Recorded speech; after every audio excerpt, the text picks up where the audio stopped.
ಹರಿಯ ನೆನೆಯುತ್ತ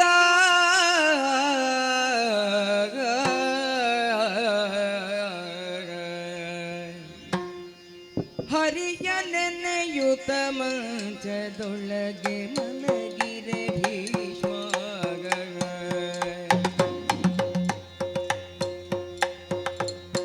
ಹರಿಯ ನೆನೆಯುತ್ತ ಮಂಚದೊಳಗೆ ಮಲಗಿರೆ ಭೀಷ್ಮ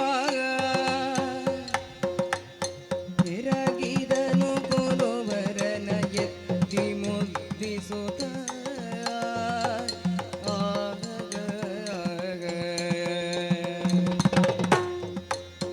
ಎರಗಿರಲು ಕುರುವರನ ಎತ್ತಿ ಮುದ್ದಿಸುತ್ತಾಗ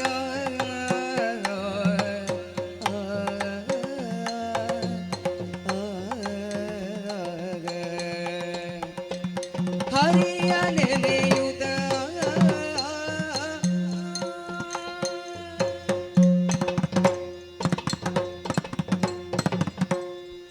ಹರಿ ಕೃಷ್ಣ ಅಚ್ಯುತ ಕೇಶವ ಗೋವಿಂದ ಮುರಾರಿ. ಈ ಭೀಷ್ಮ ಎಷ್ಟು ದೀರ್ಘಕಾಲ ಬದುಕಿದ, ಆದರೆ ಬದುಕಿ ಏನು ಸಾಧಿಸಿದ ಎಂಬಂಥ ಪ್ರಶ್ನೆ ನನ್ನಲ್ಲೇ ಹುಟ್ಟಿಕೊಂಡ್ರೆ ನಾನೇ ಬಾನೆತ್ತರಕ್ಕೆ ಕತ್ತನ್ನು ಎತ್ತಿ ನೋಡುವಂಥ ಸ್ಥಿತಿ ಬಂದು ಹೋಯಿತಲ್ಲ. ಒಳ್ಳೆಯ ದಿನ ಬಂದೀತು, ಒಳ್ಳೆಯ ದಿನ ಬಂದೀತು ಅಂತೇಳಿ ಮರಣವನ್ನು ಮುಂದೂಡ್ತಾ ಬಂದೆ. ಯಾಕಂದರೆ ಅಪ್ಪಯ್ಯನ ಅನುಗ್ರಹದಿಂದ ನಾನು ಇಚ್ಛಾಮರಣಿ. ಒಳ್ಳೆಯ ದಿನ ಬರುವುದು ಹೋಗಲಿ, ಇದ್ದದ್ದೂ ದಿನ ಮತ್ತು ಮುಂದುವರಿಯುತ್ತಾ ಕೆಟ್ಟ ದಿನಗಳತ್ತವೇ ಹೋಗ್ತಾ ಇದೆಯಲ್ಲ. ಹಾಗಿದ್ದರೆ ಬಹುದೀರ್ಘಕಾಲ ಬದುಕಿದಂಥ ಭೀಷ್ಮ ಏನು ಮಾಡಿದ? ತನ್ನ ಚಿಂತೆಯನ್ನು ಹೆಚ್ಚಿಸಿಕೊಂಡ ಹೊರತು ಸಾಧಿಸಿದ್ದು ಏನಿಲ್ಲ. ಅಪ್ಪಯ್ಯನಿಗೆ ಮದುವೆ ಮಾಡಿಸಿ ಅಂತ ಮಹಾವಿಕ್ರಮಿ ನಾನು. ಅಧಿಕಾರವನ್ನು ಬಿಟ್ಟುಕೊಟ್ಟೆ, ಸಂಸಾರವನ್ನು ತ್ಯಜಿಸಿದೆ. ಆದರೆ ಯಾವುದನ್ನೆಲ್ಲ ನಾನು ತ್ಯಜಿಸಿದೆನೋ ಅದೆಲ್ಲವೂ ಬಂದು ನನಗಂಟಿಕೊಂಡಿತಲ್ಲ. ಅಧಿಕಾರವನ್ನು ನಾನು ತ್ಯಜಿಸಿದ್ದು ಹೌದು, ಆಯಿತು.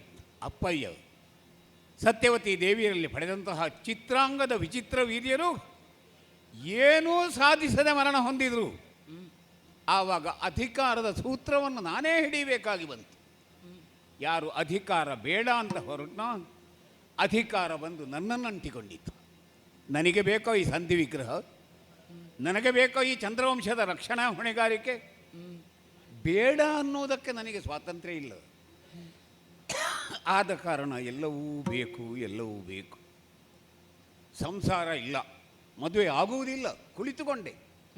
ಮಕ್ಕಳು, ಮೊಮ್ಮಕ್ಕಳು, ಮರಿಮಕ್ಕಳು ಕೆಲವೊಂದು ಸಂದರ್ಭದಲ್ಲಿ ಸಂತೋಷವನ್ನು ಕೊಟ್ಟರೆ, ಹಲವೊಂದು ಸಂದರ್ಭದಲ್ಲಿ ಕಣ್ಣೀರನ್ನು ಇಳಿಸುವ ಹಾಗೆ ಮಾಡುತ್ತಾರೆ ಅಂತೇಳಿ. ಆದರೆ ನಾನು ಏನನ್ನು ಬಿಟ್ಟಿದ್ದೇನೆ? ಎಲ್ಲವನ್ನು ಕಟ್ಟಿಕೊಂಡದ್ದೇ ಹೊರತು ಬಿಟ್ಟದ್ದೇನೂ ಇಲ್ಲ. ಭೀಷ್ಮನ ಬಾಳು ದುರಂತ ಬಾಳಾಯಿತು. ನಮಗಾಗದವರು ಕೂಡ ಹೇಳ್ತಾ ಇದ್ದದ್ದು, ಕರಿಪುರದಲ್ಲಿ ಭೀಷ್ಮಗರಿಯದ ತೆರದಿ. ನಮಗರಿಯುವವರು ಕೂಡ ಹೇಳೋದು, ಕರಿಪುರದಳು ಭೀಷ್ಮನಿರಲು.